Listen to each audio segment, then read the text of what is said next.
ছোটকা ফোনে তেজের বাবার সাথে কথা বলে। তেজের বাবা বলেন, আমি এক্ষুনি যাচ্ছি, পুজোর সব আয়োজন এইভাবে নষ্ট হতে পারে না, আমি যাচ্ছি, কিছু একটা ব্যবস্থা করব। ছোটকা বলেন, দাদা আমরা তো এখানে আছি, আর তাছাড়া তুই এখানে আসলে কোনো কিছুই হবে না, বরং রাস্তায় এরও তোর বিপদ হতে পারে। তখনই তেজের বাবা বলেন, তাহলে ওখানে তোরা কারা কারা আছিস?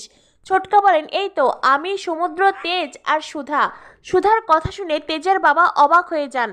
ছোটকা বলেন, প্লিজ দাদা তুই এখন বাড়ির কাউকে এই কথাটা বলিস না, দেখ এমনিতেই মেয়েটাকে অনেক অপমান সহ্য করতে হচ্ছে, আর তারপরও মেয়েটা শুধুমাত্র তেজের কথা ভেবেই এই দুর্যোগের রাতে এখানে ছুটে এসেছে। আর তাছাড়া সুধা বলছে সে গজাননের পুজোর সব আয়োজন করবে। আমার বিশ্বাস দাদা, সুধা কিন্তু পারবে এই পুজোর সব আয়োজন করতে। তবে জানিস তো দাদা, এই যে গজাননের পুজোতে বারবার বাধা পড়ছে, গজানন আমাদের ওপর রেগে আছেন, আমাদের হাতের পুজো নিতে চাইছেন না। এর একটাই কারণ, কারণ আমরা একজন নির্দোষ মেয়েকে বারবার অপমানিত করেছি, তাকে প্রতিনিয়ত কষ্ট দিয়ে যাচ্ছি।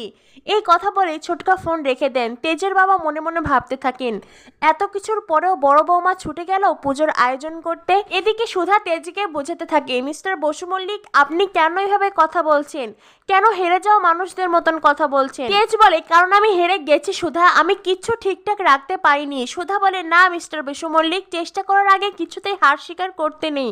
আমি আপনাকে বলছি, কাল গজাননের পুজো হবে, আর আমি সেই পুজোর আয়োজন করব। তেজ বলে, কি করে করবেন? কোনো কিচ্ছু নেই, কোনো আয়োজনের কোনো জিনিস নেই, ইমনের কোনো লোক এখানে নেই, সবাই বাড়ি চলে গেছে, আমি আপনি আমরা একা কি করব? আমি আপনাকে কথা দিচ্ছি কাল গজাননের পুজো হবে। তেজ বলে, হাতে মাত্র কয়েক ঘন্টা বাকি, আর আপনি কি করে পুজো করবেন? সুধা বলে, হয়তোবা খুব আয়োজন করে করব না, তবে হ্যাঁ ছোট করে হলেও গজাননের পুজো করব, আর সেই পুজোটা ইউনিক হবে।